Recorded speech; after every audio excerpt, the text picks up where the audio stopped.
Thank you. First, a great thanks to my colleague Sheldon Whitehouse, who has championed this cause relentlessly over many years, and I've been proud to join him in the work that we've done on the capture the courts issue, and to my House colleagues who are joining in this effort. Their leadership has been so tremendously important. This issue is timely. Couldn't be more pertinent right now.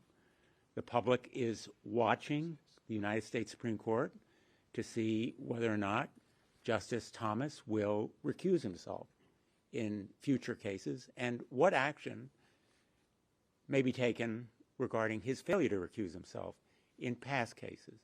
But the issue here is much bigger and broader than one justice. In fact, it's bigger and broader than the United States Supreme Court. Yes, we need a code of ethics for the United States Supreme Court. It's no different than any other court, and all the courts in the United States have a code of ethics. The Supreme Court shouldn't be given some special pass because it is the highest court. In fact, it should have a code of ethics precisely because it is the highest court. We can't rely on the United States Supreme Court to say, trust us. It hasn't worked. But the rules here are bigger and broader on recusal.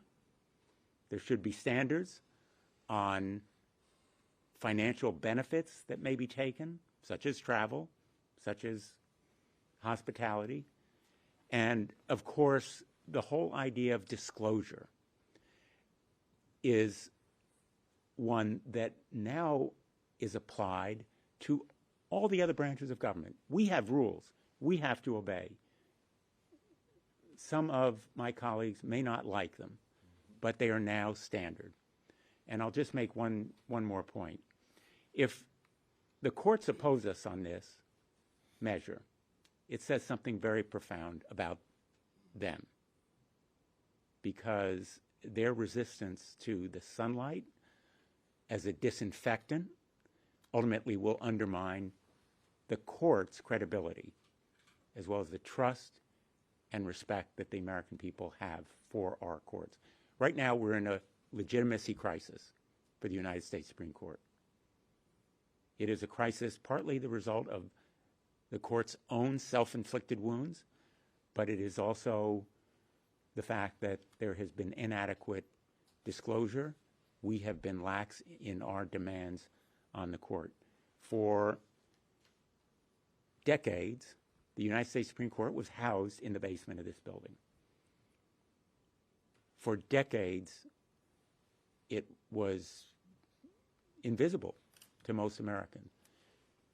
This effort is to take the courts out of the shadows and have them follow the same rules as other branches of government so that their respect and trust can be preserved. Thank you. Co-Chair Jones and